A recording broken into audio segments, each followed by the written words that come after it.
আসসালামু আলাইকুম। সকলকে স্বাগত জানাচ্ছি আমার নতুন আরেকটি ব্লগে। ঈদের চতুর্থ দিন আমি মালয়েশিয়ার কুয়ালালামপুরের প্রাণকেন্দ্র বুকিত পেন্ডিং এ ঘুরতে যাই। তো ঘুরতে যাওয়ার সময় আমার এই অসাধারণ ব্যবসার আইডিয়াটি চোখে পড়ল। তো ভাবলাম যে আপনাদের সাথেও শেয়ার করি এই ব্যবসার আইডিয়াটি। যদি আপনাদের ভালো লাগে আপনারা ট্রাই করতে পারেন।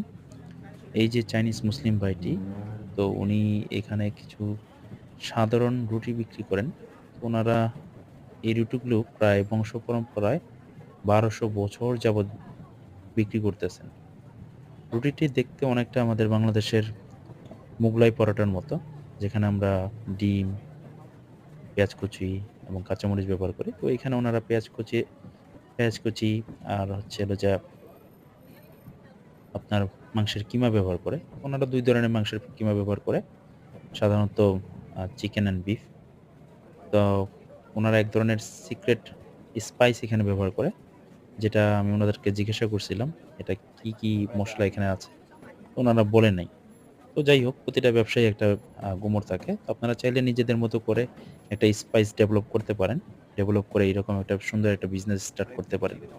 তো এই রুটিগুলো উনারা বংশ পরম্পরা প্রায় ১২০০ বছর যাবৎ তৈরি করতেছে। এখানে আ তেমন স্পেশাল কিছু নাই। খুবই সাধারণ একটা রেসিপি। কিন্তু মালয়েশিয়ানরা এই রুটিগুলোর জন্য সেই রকমের পাগল। যেটা আপনারা ভিডিওর শেষের দিকে দেখতে পারবেন যে মালয়েশিয়ানরা কত বড় একটা লম্বা সিরিয়াল দিয়ে শুধু অপেক্ষা করে এই রুটিগুলো কেনার জন্য। রুটিগুলো খেতেও খুব সুস্বাদু এবং মুচমুচে। তো আপনারা চাইলে ট্রাই করতে পারেন। তবে যারা ভাবতেছেন আমার কথা শুনে এই ব্যবসাটি শুরু করবেন, তবে শুরু করার আগে কিছু জিনিস মাথায় রাখবেন। এটা একটি ওপেন কিচেন আ কনসেপ্ট। তো আপনারা যারা ওপেন কিচেন সম্পর্কে ভালো নলেজ রাখেন, তারাই শুধু এই ব্যবসাটি শুরু করতে পারেন। নয়তো আর যাদের আইডিয়া নাই তারা সেটা রিসার্চ করে তারপরে শুরু করতে পারেন। ওপেন কিচেনে অনেকটা স্ট্রিক্টলি আপনার হাইজিন মেইনটেইন করতে হয়। তো ব্যবসার আইডিয়াটা কেমন লাগলো? আশা করি সবার ভালো লাগছে। তো যদি ভালো লেগে থাকে ভিডিওর কমেন্ট সেকশনে জানাবেন। ধন্যবাদ সবাইকে। আসসালামু আলাইকুম।